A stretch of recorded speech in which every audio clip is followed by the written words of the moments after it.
समझ नहीं आती यह बात कि लोग हमेशा औरत को ही दोष क्यों देते हैं। अगर कहीं पति शराबी निकल जाए तो इसमें भी लोग कहने से भी नहीं चूकते कि सारा दोष तो पत्नी का है। इसी ने इतनी टेंशन दे रखी है कि बेचारा पति गम भुलाने के लिए इस रास्ते पर निकल जाता है। या अगर कहीं पति पत्नी के बीच तलाक हो जाए तो यही लोग असली मुद्दा बिना जाने समझे फिर से यह कहने लगते हैं, होगा कहीं चक्कर वक्कर, तभी तो इतना सीधा साधा पति छोड़ रही है। इसी समाज ने चंदा का भी जीना हराम कर दिया है। अक्सर चंदा खुद से यही सवाल करती है कि आखिर मेरा दोस्त क्या है जो मैं अपमान की पीड़ा से गुजर रही हूँ। रिश्तेदार, पास पड़ोस, यहाँ तक कि मेरा पति भी मुझे दोषी समझ रहा है। कहता है कि वह मुझसे शादी करके पछता रहा है और लोग कहते हैं कि मुझे अपनी मर्यादा में रहना चाहिए था। यही समाज की औरतें मुझे देखते ही बोल पड़ती हैं कि मुझ जैसी चरित्रहीन औरत का तो मुँह भी देखना पाप है। जो मेरी पक्की सहेलियां थी वे भी मुझसे रिश्ता तोड़ चुकी हैं। नहीं नहीं, पक्की होती तो यूँ रिश्ता ना तोड़ती।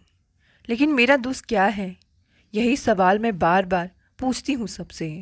मैं तो अपनी मर्यादा में ही थी, क्यों समाज के लोगों ने मुझे ही धर्म कर्म के कामों से दूर कर दिया, यह बोलकर कि धर्म में ऐसी औरतों का कोई स्थान नहीं। अपने ही ख्यालों में खोई चंदा को यह भी भान नहीं रहा कि पीछे से गाड़ी वाला हॉर्न पर हॉर्न बजाए जा रहा है। ओ बहन जी, मरना है क्या? जब उस अजनबी ने यह कहा तो वह चौंक कर पलटी। बहन जी? नहीं नहीं, मैं किसी की कोई बहन नहीं हूँ, बोलकर चंदा सरपट भागी और वह इंसान उसे देखता रह गया। फिर अपने कंधे उचकाकर यह बोलकर आगे बढ़ गया कि लगता है कोई पागल औरत है। घर आकर चंदा दीवार की ओट से लगकर बैठ गई। जरा सुस्ताने के बाद उसने पूरे घर को बड़े गौर से निहारा। सब कुछ तो वैसा ही था। सोफ़ा, टेबल, कुर्सी, अलमारी सब अपनी अपनी जगह व्यवस्थित रखे हुए थे। मगर चंदा की ही ज़िंदगी क्यों इतनी अव्यवस्थित हो गई है? क्यों उसे आज अपना ही घर पराया सा लगने लगा था? जो पति अक्सर यह कहा करता था कि वह उससे बहुत प्यार करता है, वही आज क्यों उसका चेहरा भी नहीं देखना चाहता? जिन माता पिता की वह संस्कारी बेटी थी, क्यों उन्होंने भी उसका बहिष्कार कर दिया? ये सारे सवाल चंदा के दिल को मथे जा रहे थे। आखिर किससे कहे वह अपने दिल का दर्द और कहाँ जाए? मन कर रहा था उसका कि ज़ोर ज़ोर से चीखे चिल्लाए और कहे दुनिया वालों से कि उसकी कोई गलती नहीं है। अरे उसने तो इस इंसान को अपना भाई समझा था, लेकिन उसके मन में चंदा के लिए खोट था, वह उसे ही कहाँ पता था। दीदी, हिचकते हुए चंदा ने अपनी बड़ी बहन को फ़ोन लगाया। क्या आप भी मुझे ही गलत समझ रही हैं? आपको भी यही लगता है कि मैं ही उस इंसान पर गलत नज़र रखती थी? नहीं दीदी, ऐसी बात नहीं, बल्कि झूठा वह इंसान है। पर यह बात मैं कैसे समझाऊं सबको? मन तो कर रहा है कि मैं कहीं भाग जाऊं या फिर मर जाऊं ताकि इस ज़िंदगी से छुटकारा मिले। कहकर चंदा सिसक पड़ी। मरने या कहीं भाग जाने से क्या होगा चंदा? लोग तो तब भी वही कहेंगे ना। और मैं गुस्सा तुमसे इस बात पर नहीं हूँ कि तुम गलत हो, भरोसा है मुझे तुम पर। लेकिन गुस्सा मुझे इस बात पर आ रहा है कि क्यों तुमने उस इंसान को माफ़ कर दिया? क्यों नहीं उसके खिलाफ थाने में रिपोर्ट लिखवाई, जिसने तुम्हें कहीं का नहीं छोड़ा? तुमने उसे अपना भाई समझा था ना। रिश्तों की आड़ में पहले तो उसने तुम्हारी इज्जत लूटनी चाहिए और फिर उसी रिश्ते की दुहाई देकर बच निकला। तुमने भी तरस खा ली और उसे माफ़ कर दिया। क्यों, आखिर क्यों चंदा? उसके बच्चों की सोच कर दीदी। उसकी पत्नी मेरे कदमों में गिरकर गिड़गिड़ाने लगी। बोली कि अगर आज उसका पति जेल चला जाएगा तो वह मर जाएगी और फिर उसके बच्चे सड़क पर भीख मांगेंगे। दया आ गई मुझे उसके बच्चों पर दीदी, और कुछ नहीं। सोचा उसके कर्मों की सज़ा उसके भोले भाले बच्चों को क्यों मिले। अच्छा, और तुम्हारे बच्चों का क्या, जो तुमसे दूर चला गया? चलो मान भी गई कि तुमने उसके बच्चों का सोचकर कुछ नहीं कहा और ना ही पुलिस में रिपोर्ट लिखाई, लेकिन उसने क्या किया तुम्हारे साथ? तुम्हें बदनाम कर खुद साफ बच निकला। पता भी है तुम्हें कि लोग तुम्हें लेकर क्या क्या बातें बना रहे हैं। कौन पिता, भाई या पति यह सब बात सहन कर पाएगा भला? तुम्हारी सहेली सुनंदा सबसे कहती फिर रही है कि भाई भाई कहकर तुमने उसके पति को फंसाने की कोशिश की। मेरी तो समझ में नहीं आ रहा है कि तुम क्यों कर रही हो ये सब। तुम कोई महान नहीं जो दोषी ना होते हुए भी पत्थर की सीला बन जाओ और कलंकिनी कहलाओ और इंतज़ार करो किसी के आने का जो तुम्हें ताड़ सके। तुम आज की नारी हो चंदा, आज की। भूल गई उस लड़के को जो कॉलेज की हर लड़की को परेशान करता था, और जब एक दिन उसने मुझ पर हाथ डालने की कोशिश की तो कैसे तुम उसे घसीटती हुए प्रिंसिपल के ऑफिस लेकर गई थी। प्रिंसिपल को उस लड़के को कॉलेज से निकालना पड़ा था। जब उस लड़के के घमंडी पैसे वाले बाप ने तुम्हें धमकाने की कोशिश की, तब भी तुम नहीं डरी और ना ही अपने शब्द वापस लिए थे। तो फिर आज कैसे तुम चुप रह गई चंदा? छल और बलपूर्वक जिस आदमी ने तुम्हें छला, उसका ध्वंस तुम्हें ही करना होगा। लोगों का क्या है, वे तो जो सुनेंगे वही दोहराएंगे, लेकिन तुम्हें यह साबित करना होगा कि तुम सही हो, गलत वह इंसान है। अपनी बहन की कही एक एक बात चंदा को सही लग रही थी, पर वह साबित कैसे करे कि वह सही है। कोसने लगी वह उस दिन को जब पहली बार वह राजन और सुनंदा से मिली थी। सुशील और राजन दोनों बहुत अच्छे दोस्त थे और इसी वजह से चंदा और सुनंदा भी अच्छी सहेलियां बन गई थी। राजन चंदा को भाभी कहकर बुलाता था और चंदा उसे राजन भैया कहकर संबोधित करती थी। कहीं न कहीं राजन में उसे अपने भाई का अक्स दिखाई देता, जो अब इस दुनिया में नहीं रहा। जब भी राजन चंदा के घर आता, वह उसके लिए वही सब करती जो कभी अपने भाई के लिए किया करती थी। लेकिन सुनंदा को यह सब अच्छा नहीं लगता। उसे लगता कि वह जानबूझकर राजन के सामने अच्छा बनने की कोशिश करती है, दिखाती है कि वह उससे बेहतर है। कह भी देता कभी राजन की, सीखो कुछ चंदा भाभी से। चिढ़ उठती वह उसकी बातों से, पर कुछ बोलती नहीं। चंदा की सुंदरता, उसके गुण और जवानी को देखकर सुनंदा जल उठती, क्योंकि वह बेडोल औरत थी। इतनी थुलथुल की जब चलती तो उसका पूरा शरीर हिलता। कितना चाहा उसने कि चंदा की तरह बन पाए, लेकिन ऐसा हो नहीं पाया। वह जानती थी कि चंदा उससे हर मामले में 20 है और इसी बात से वह उससे जलती थी, पर दिखाती नहीं थी। दोनों के घर पास पास होने के कारण अक्सर वे एक दूसरे के घर आती जाती रहते थे। चंदा के हाथों का बनाया खाना खाकर राजन बोले बिना नहीं रह पाता कि उसके हाथों में तो जादू है। कहता अगर सुनंदा को भी वह कुछ बनाना सिखा दे तो उस पर कृपा होगी, क्योंकि रोज़ रोज़ एक ही तरह का खाना खा खा कर वह उब जाता है। उसकी बातों पर चंदा और सुशील हंस पड़ती, लेकिन सुनंदा चिढ़ उठती और कहती कि अब वह उसके लिए कभी खाना नहीं बनाएगी। दोनों परिवारों के बीच इतनी मित्रता हो गई थी कि अक्सर वे साथ घूमने निकल जाते। छुट्टी वाले दिन भी साथ फिल्म देखने जाते या फिर लॉन्ग ड्राइव पर।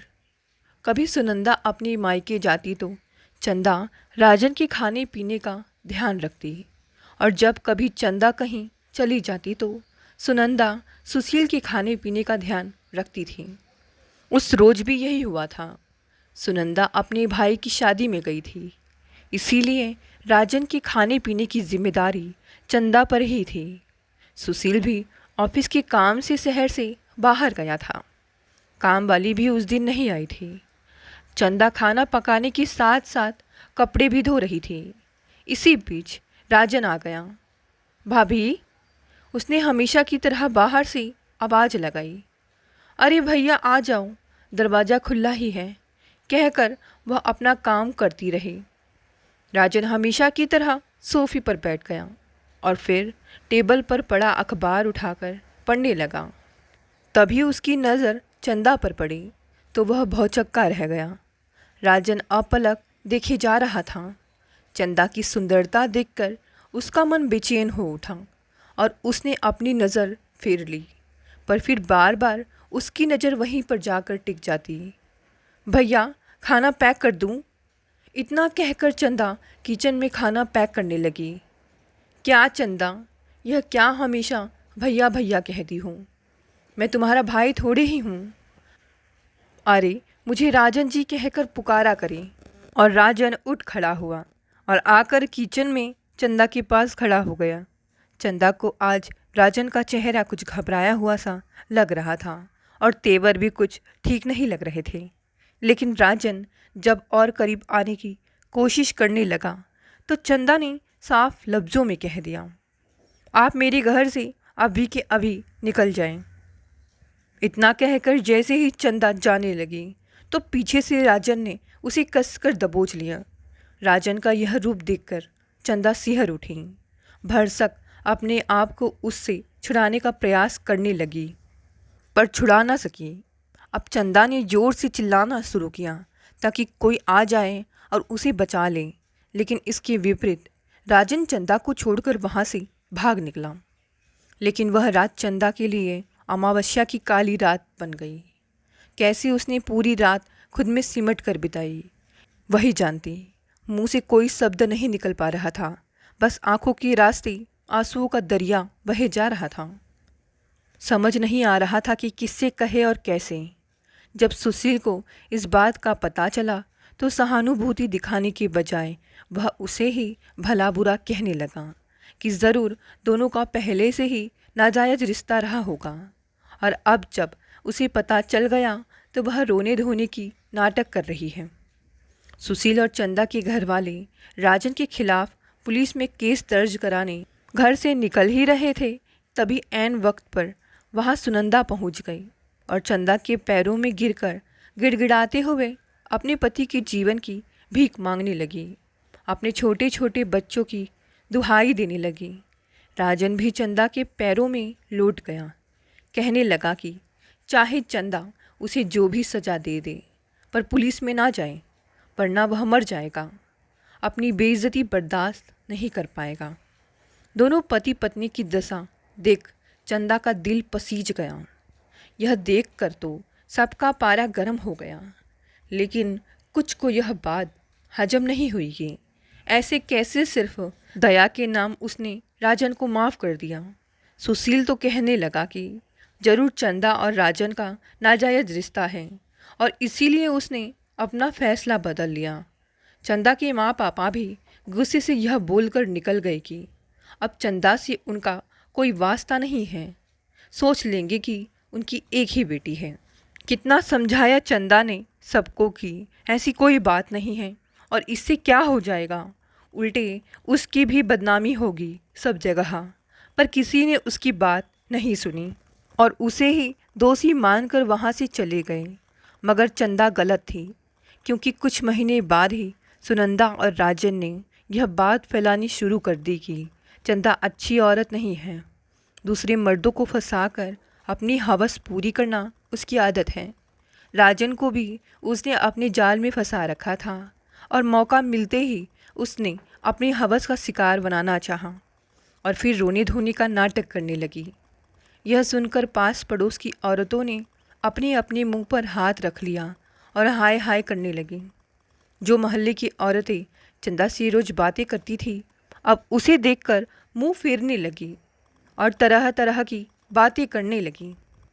राजन को लेकर सुशील ने भी उस पर गंदे गंदे इल्ज़ाम लगाए। कहा कि अगर वह सही थी तो क्यों नहीं उसके खिलाफ पुलिस में मामला दर्ज करवाया। दुनिया की तो वह सुन ही रही थी, पर जब उसका पति भी इस तरह उस पर इल्ज़ाम लगाने लगा तो वह टूट गई। सुशील की बातों ने उसका कलेजा छलनी कर दिया। पहले तो मुझे शंका थी, पर अब यह यकीन में बदल गई। तुम जितनी सती सावित्री दिखती हो उतनी हो नहीं। मेरी पीठ पीछे मेरे ही दोस्त के साथ छी, और नाम क्या दे दिया इस रिश्ते को? भाई बहन का रिश्ता, ताकि लोगों को लगे कि यह तो बड़ा ही पवित्र रिश्ता है ना? धूल झोंक रही थी मेरी आंखों में। अरे, जो लोग मुझे टोकने तक की हिम्मत नहीं करते थे, आज वही लोग मेरी आंखों में आंखें मिलाकर बात करने की ज़रूरत करते हैं। सिर्फ तुम्हारी वजह से नहीं रहना अब मुझे इस घर में, कहकर सुशील घर से निकल गया और साथ में बच्चों को भी यह कहकर ले गया कि उसके साथ रहकर उनके भी संस्कार खराब हो जाएंगे। आज चंदा के साथ कोई नहीं था सिवा बदनामी के। बड़ी हिम्मत कर एक रोज़ उसने अपने माँ बाप को फ़ोन लगाया, पर उन्होंने फ़ोन नहीं उठाया। जब सुशील को फ़ोन लगाया तो पहले तो उसने फ़ोन काटना चाहा, लेकिन फिर कहने लगा, क्या यही सफाई देना चाहती हो कि तुम सही हो और लोग जो बोल रहे हैं वह गलत?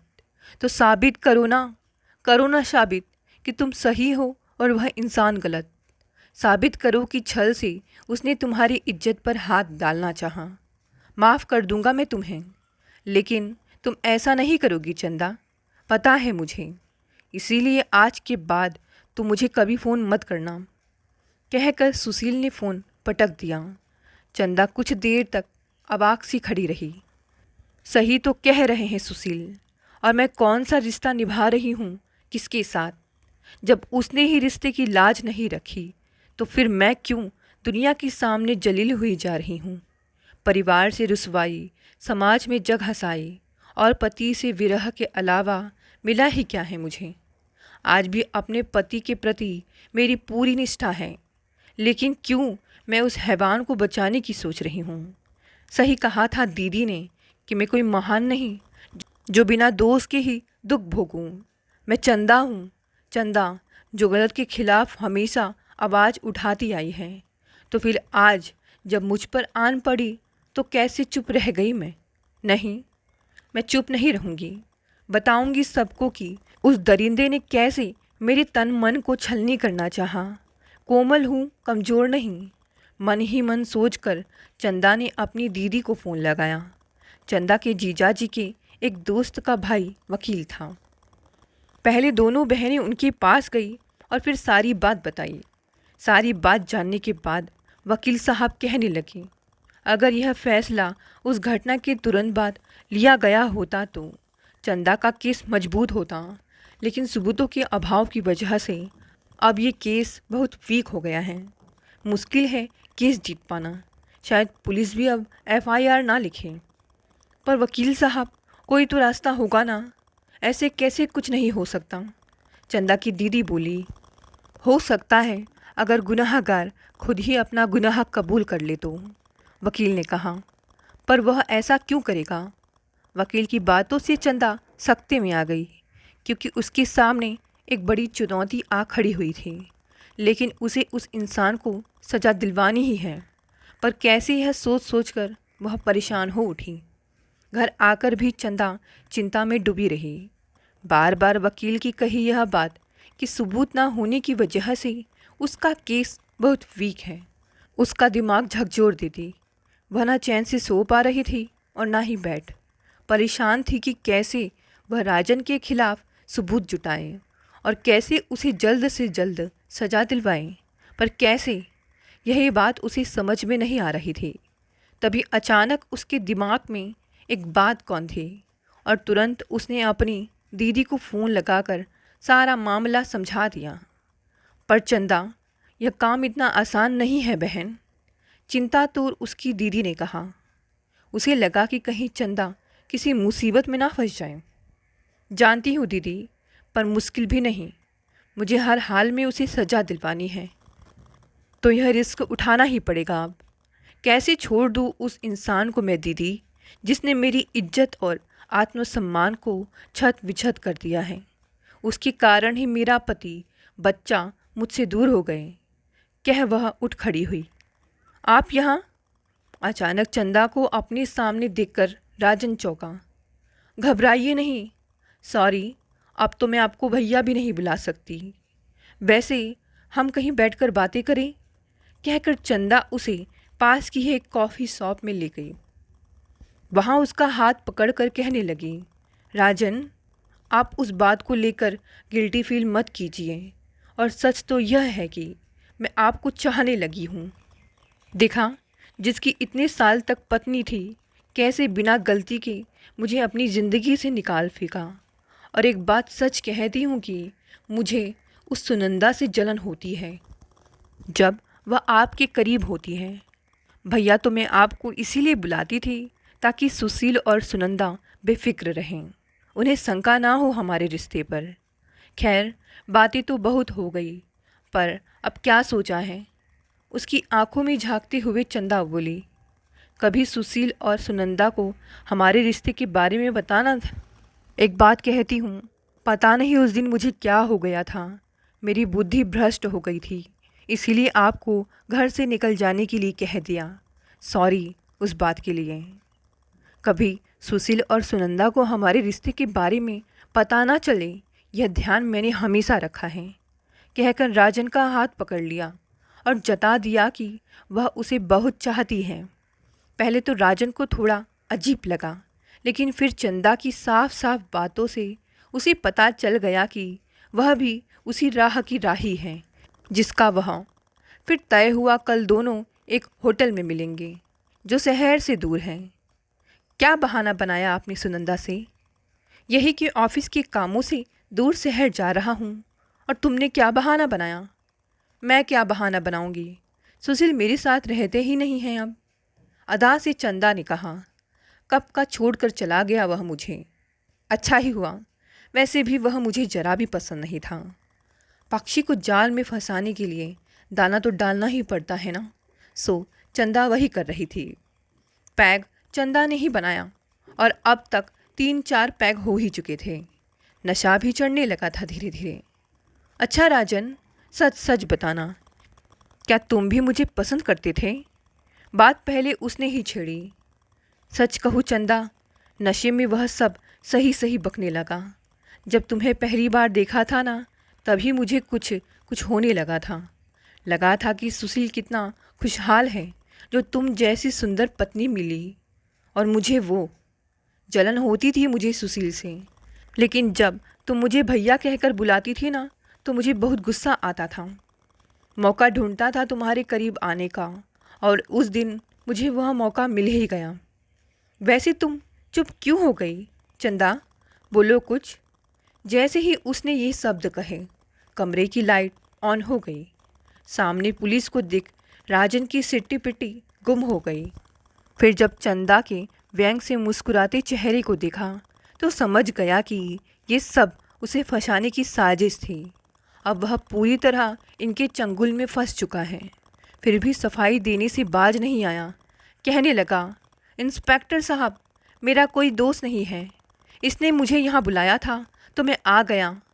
हाँ, मैंने तुम्हें यहाँ बुलाया था, पर क्यों वह भी तो सुन लो, कहकर चंदा ने अपना सारा प्लान उसे बता दिया।